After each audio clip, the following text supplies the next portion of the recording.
Olá pessoal, sejam bem-vindos a mais um vídeo do canal Eletromaker Brasil. Hoje um vídeo da playlist aí de laboratório. Sempre quando eu faço alguma aquisição, né, de algum equipamento para o laboratório, eu sempre divido com vocês aqui, né? Mas vocês vão perguntar aí, mas onde vai colocar tanto equipamento? A gente vai adquirindo, gente, conforme a gente vai precisando de alguma coisa, né? Conforme tinha comentado com vocês, eu estou preparando uma série de vídeos aí para falar sobre filtros, tá? E eu encontrei algumas dificuldades, né? Não dificuldades, algumas simulações, né? Que eu precisaria de um equipamento que me ajudasse com um pouco mais de recurso para a gente poder mostrar bem para vocês a teoria, né? De uma maneira simples e fácil de entender. Mas para isso a gente precisa de alguns recursos que a gente vai adquirindo ao longo do tempo, evidentemente também, né? Dependendo da quantidade de recursos que a gente tem, tá? Então eu vou estar dividindo com vocês aí, né, o mais novo equipamento aqui do laboratório, né, ele acabou de chegar. Só uma coisa interessante, pessoal.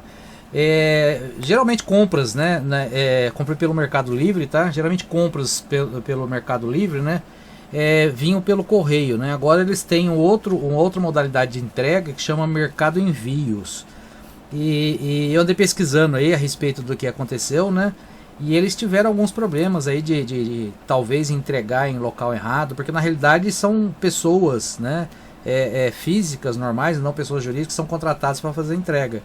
Então eles mandam o seguinte: assim que você faz a compra, eles mandam para você a nota, né, e mandam um código para vocês, né, uma palavra-chave, que na hora que a pessoa entrega, você tem que falar essa palavra-chave. Só você tem essa palavra, então você vai ter realmente a certeza que você é você mesmo, né? Então eu achei interessante, foi a primeira vez que aconteceu isso. Realmente ele entrega, né, pega os seus documentos e tal, mas mesmo assim ele precisa da palavra-chave, tá? Vamos lá então, vamos abrir, vamos ver o que é, né? E depois a gente vai fazer alguns testes, né, com ele, para vocês identificarem aí o que é, o funcionamento, tá? É um equipamento mais simples, tá? A gente não tem recurso suficiente para comprar um bem complexo aí, vamos dizer assim, né? Então eu procurei comprar um mais simples, mas que me atendesse, né, em tudo aquilo que a gente precisasse para fazer, tá? Eu já tenho um equipamento dessa marca, né, Unity, tá ok? Bom, aqui já está dizendo, né, Function Waveform Generator, tá? É um gerador de funções, gente. Ele é um simplesinho, tá? Outros canais aí já fizeram, né, vídeos a respeito dele. Mas eu achei ele muito interessante, pesquisei bastante e ele vai atender para aquilo que a gente precisa, né? Ele é pequenininho, gente, mas muito bonitinho ele aqui, né? Então vamos ver o que vem aqui. Tá aqui, né, o gerador de sinais, né? Ele vem com uma película protetora aqui na tela. Ele tem dois canais, tá? Tá aqui os dois canais. E ele tem aqui um conector que ele é configurável, tá? Ele é configurado tanto para entrada como saída, tá? Ele tem saída de sincronismo aqui. Então é muito interessante, né? Bem compacto, né? Mas vai atender tudo que a gente precisa. O mais interessante, gente, ele chega a 60 MHz, tá? Pequenininho, né? Vai ficar bem legalzinho aqui na bancada, né? Daqui a pouco a gente vai ligar aí para mostrar ele para vocês, tá? Vamos ver o que mais que tem aqui. Então eu tenho aqui, vamos abrindo aqui, um cabo, né, que é BNC, né, obviamente que é para conectar daqui, né, direto no osciloscópio, tá? Então ele é BNC nas duas pontas. Depois eu tenho aqui um cabo de alimentação, tá? O que eu tava vendo lá, achei interessante, gente, é isso aqui, ó. Aqui tá a fonte, né? Então ele tem esse adaptador aqui, que é com o pino que a gente conhece, né? E outro, né, pino, né, que a gente não usa mais aqui, mas existem alguns países aí que ainda usam esse tipo de pino, né? Então ele é conectado dessa maneira aqui assim, né? Aliás, é o contrário aqui. Isso. Depois eu vou estar vendo aqui como é que é direitinho. Então deve ser aqui. Pronto. Aí encaixou, né?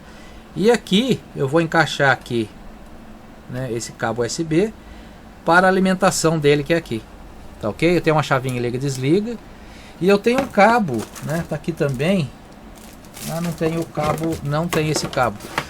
Mas é um cabo convencional USB, tá? Para conexão com o PC. Ele tem um software, né? Esse software mandaram para mim, eu baixei já esse software. Então eu consigo também operar ele através do PC, do notebook, né? Aqui eu tenho um outro cabo, né? Que é um cabo BNC com garra de jacaré. Ok? Então vamos lá. E aqui, acho que é um manualzinho básico, né? Eu tenho o manual dele lá também em PDF, né? Tem aproximadamente mais de 50 páginas aí. Aqui tá falando sobre manual e tá falando sobre software. Documentação.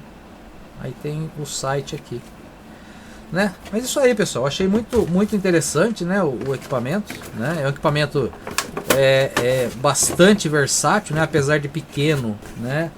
Um custo acessível, né?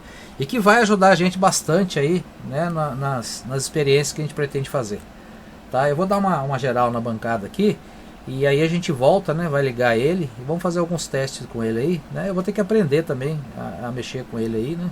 Dar uma olhada boa no manual, ver se eu consigo imprimir já o manual e fazer alguns testes aí, tá? Então mais um equipamento aí, apesar de pequenininho, poderoso, hein? 60 MHz, né? É um gerador de funções, tá? Aí a gente vai ver os sinais que ele consegue gerar aí com 2 canais, tá ok? A gente já volta aí. Vou começar aqui a mostrar para vocês, né? Aqui, chave liga e desliga, conexão USB, tem um software para ele, a fonte eu já mostrei. E do lado de cá, tá? Eu conectei um cabo aqui, tá? BNC. Eu tenho canal 1, canal 2 e a saída configurável, tá? Então vamos lá, vou ligar ele aqui. Ele tá até com um plastiquinho aqui de novo, ó. Então eu tô aqui com sinal senoidal, porém eu não estou com nenhum canal habilitado. Então eu vou habilitar o canal, já vai aparecer um sinal lá de 5 kHz, 2 volts pico a pico, tá? Então vamos lá, habilitei, tá lá o sinal, tá? 5 kHz, né? 2 volts pico a pico. Como é que eu faço para alterar? Ou eu insiro o número diretamente, né? Ou então, por exemplo, vou aqui em Sine, que é a onda que eu selecionei. Então ele me dá a opção frequência, amplitude, offset e fase. Ou eu mudo aqui diretamente, ó, perdão. Aperto aqui, ó, eu mudo diretamente, ó, tô aumentando a frequência ali, ó. Se eu quiser mudar a casa decimal, eu vou mudando aqui para direita e para esquerda, ou então eu coloco, por exemplo, o número que eu quero. Vamos voltar vamos colocar 4 aqui, ó, 4. Aí ele me aparece aqui, ó, microhertz, milihertz, hertz, kilohertz, megahertz. Então eu vou colocar aqui kilohertz. Então automaticamente ele foi para 4 kHz, continua com a minha amplitude de 2 volts pico a pico. Amplitude, né? Amplitude, né, é o tamanho, né, a altura dessa onda aqui. Eu estou com 2 volts pico a pico. Então tá lá, a medição, ó, 2 volts pico a pico, né? Se eu quiser mudar, por exemplo, vou colocar 3 aqui, ó. Vou apertar 3 aqui, ele me dá a opção milivolts pico a pico, volts pico a pico, milivolts RMS, volts RMS, mede a minha amplitude. Então vou colocar pico a pico. Ele aumentou, tá?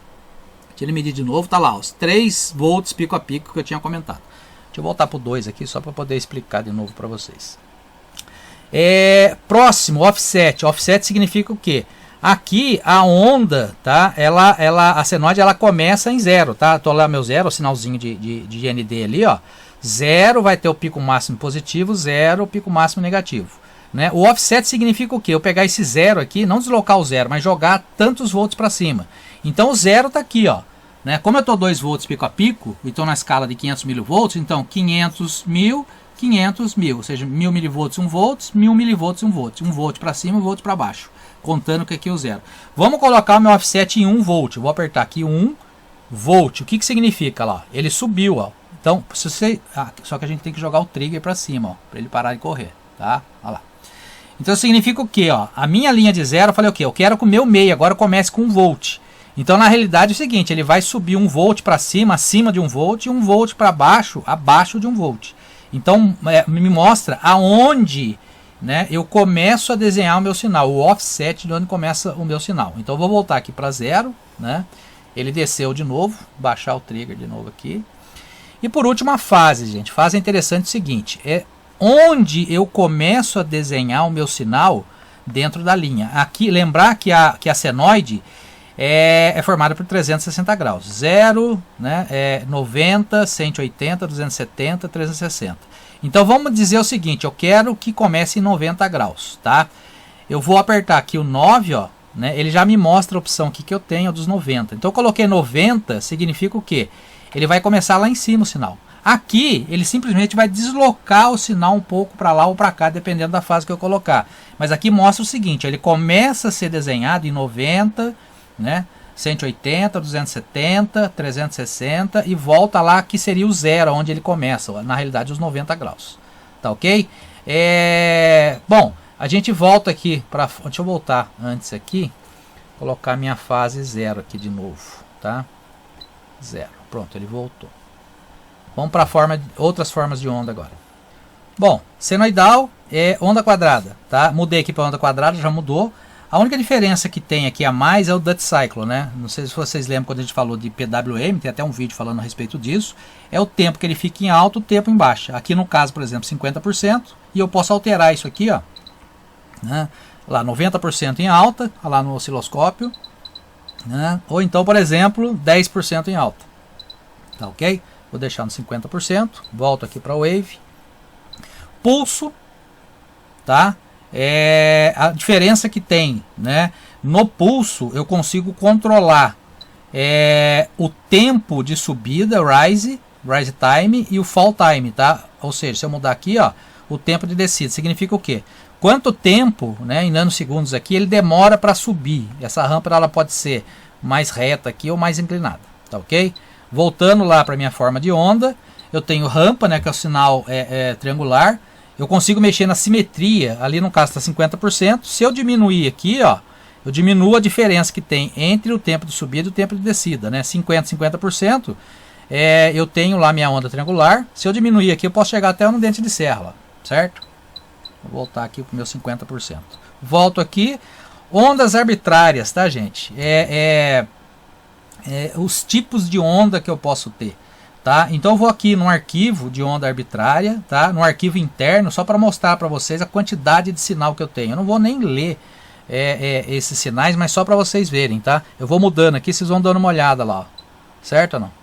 Olha, a quantidade de sinais que eu tenho já pré-programado aqui, ó. Sinal de TV, sinal de trapézio, não sei o que sinal bom, esse é o sinal step response. Eu comecei de cima para baixo, mas vamos lá. Então é o seguinte, a quantidade de sinal, tá, que eu posso ter, ó, sinal de radar. Olha a quantidade de sinais que eu tenho. Evidentemente depois a gente vai fuçar um pouquinho mais com esses sinais, né? Mas a quantidade de sinais, tá? São 25 sinais, formas de onda, né? Pra gente poder...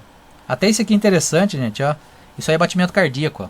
Né? Tá aqui, ó, cardíaco. Como é que é a frequência do batimento cardíaco? Lógico, evidentemente, que a gente muda a frequência aqui de acordo com o que a gente quer. Mas o sinal basicamente é isso aí. Então tá aqui, ó, todos os sinais, tá? Então aqui a gente vê que a gente tem uma atenuação de sinal, né? Por exemplo, em circuito tanque, por exemplo, a gente tem uma oscilação, né? Quando não tem realimentação, é isso que a gente vê. E também aqui, ó, aumentando a amplitude do sinal, tá? Então esses são os sinais arbitrários, tá? Voltando em forma de onda, tá? Mudando aqui page down, um sinal de ruído, tá? Que a gente pode ver aí ruídos, tá? Simular ruídos, certo? E voltando aqui, um sinal DC, que nada mais é um sinal aí que eu tenho uma linha somente, tá? Então esses são os sinais normais. Vamos agora para uma outra função dele. Lembrar, gente, né, que quando eu colocar aqui ondas arbitrárias, tá? Eu posso, aqui ó, externo, tá? Ele está falando o seguinte, tá? No download arbitrário data, ou seja, eu consigo criar lá no meu software um tipo de onda específico que eu queira, tá? E a gente vai depois tentar fazer mais alguns vídeos a respeito e criar um tipo de onda, né? E carregar aqui. Ele pode acrescentar dentro do banco de onda lá, tá? Então voltando aqui para as formas de onda, né, que a gente tem, tá? Agora vamos entrar aqui em mode, tá? Mode significa o quê? Aí eu entro na parte, tá? Duas coisas, tá? Eu posso ter varredura, tá? No caso aqui, por exemplo, eu tô com uma varredura linear tá? Isso aqui que eu vou usar muito, né, conforme eu falei para vocês, em teste de filtros, tá? Que a gente vai estar fazendo aqui. Tá até aqui o arquivo, o circuito, né, que a gente está fazendo alguns testes. Então eu consigo fazer a varredura, tá, de um sinal. Aqui, por exemplo, ó, eu estou varrendo o sinal para ele começar em 1000 kHz até 20 MHz, tá? Então significa o que? Ele vai fazendo aquela varredura, eu já falei a respeito disso, tá? Então eu tenho aqui Start Frequency, Stop Frequency, né? E Sweep Time, o tempo de varredura, tá? O interessante é o seguinte, tá? Ele tem um sinal de sincronismo dizendo onde começa e onde termina. É isso que fez com que eu comprasse esse gerador de sinais, porque ele tem uma saída, tá? Para mim poder gatilhar, né, o meu osciloscópio, ou seja, ele vai começar a varrer exatamente onde começa essa varredura e onde termina, tá? Os outros geradores de sinais meus não tem essa saída de sincronismo. Então eu vou pegar essa saída de sincronismo, vou configurar aqui, lógico, nessa saída, porque isso aqui é configurável, e vou jogar aqui, ó, trigger externo no osciloscópio. Então ele vai dizer aonde eu vou começar a varredura, então eu consigo ver certinho a curva, né, de resposta do meu filtro, tá?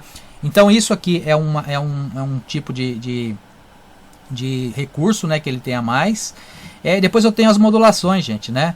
Então eu tenho, por exemplo, aqui modulação em AM, tá? Eu vou até mudar aqui só para a gente ver. Sinal típico de modulação de AM, né? Tá vendo, gente? Então eu consigo mudar o tipo de sinal, que é senoidal, né? A modulação de frequência e quantos por cento eu quero que ele module. Por exemplo, ele está modulando em 100%. Significa o quê? Ele vai até o máximo e fecha aqui o máximo. Se eu mudar isso aqui, ó, o que ele vai fazendo? Ó? Vocês podem ver. Eu tenho que mudar aqui para 50%. Vamos voltar lá. Olha lá, tá vendo? Ó, agora ele está modulando 50%. Né? Se eu mudar aqui para 70%, né? Ele vai, aqui 75%, já tem aqui pré-estipulado lá, 75%. Mas eu posso mudar, por exemplo, para 100% de modulação. 95%, né? 100% praticamente ele fecha lá o sinal. Então tá aqui, ó, certo? Além disso, né, eu tenho modulação PM, não vou entrar, né, nesse método aqui de explicar realmente o que é isso aqui, tá? A gente pode criar depois mais alguns vídeos a respeito. Modulação e FM, tá? Também muito interessante, tá? FSK, tá? E no caso da varredura, eu tenho a varredura linear, né, o sweep lá. E eu tenho a logarítmica, tá? A gente vai falar isso também a respeito, né? A importância de ser linear, o logaritmo, quando usar uma, quando usar outra, quando a gente for falar de filtro, tá ok? E por último aqui, gente, utility. Entrando em utility, né? Eu tenho a configuração do canal 1, tá? Configuração do canal 2. Configuração, lembrar que ele é um frequencímetro também, né? Ou seja, eu posso naquela entrada configurar ela para que seja uma entrada, né, do contador. E por último o sistema, tá? No sistema, aqui no caso a saída, ó, né, synchrony output, né? Então se eu entrar aqui, ele está desligado, né? Da onde eu vou habilitar aquela saída? Sincronismo de fase, linguagem, o BIP, numeração do formato da numeração, perdão. Depois eu tenho backlight, a cor de fundo, né? Sincronismo, preset, ou seja, zerar tudo lá. Se eu apertar aqui em preset, ele vai voltar para a configuração normal lá, desligou, né? Se eu ligar aqui de novo aqui, ele volta para senoidal, tá? Então, vou voltar em utility lá. E informação a respeito desse modelo, né? Lembrar que ele é um UTG 962E, né? Existem duas versões, tá? Uma, essa aqui vai até 60 MHz, que é o máximo. Lembrar que 60 MHz em senoidal. Em outros formatos de onda, isso muda um pouquinho, né? Mas o máximo que ele chega é 60. Existe uma outra versão que é de 30 MHz. Um preço muito acessível, tá? Um equipamento pequeno, prático, fácil de usar e com muito recurso, gente. Muito recurso mesmo, tá? Eu não vou entrar muito em detalhe conforme falei. Eu vou disponibilizar aí para quem quiser, né, o manual, tá? Eu peguei o manual, imprimi, né? Mas eu vou disponibilizar para vocês, quem quiser o manual. Vai estar na descrição do vídeo, tá? E conforme a gente for usando os recursos, né, a gente vai explicar para vocês exatamente como funciona, né, e como utilizar esses recursos, né? Conforme eu falei, é muita informação e muito recurso, tá, gente? Então eu fiz questão de fazer uma aquisição. Ele é o mais completo dos que eu tenho, né? Eu tenho aqui um bem antigo, né? Eu tenho um outro da Minipa aqui também. Eu tenho esse outro aqui, é um JDS 6600, também muito bonzinho, tá? Mas tem bem menos recursos que esse. Mas esse aqui praticamente completa para tudo que a gente vai precisar nos próximos vídeos. Tá ok, pessoal?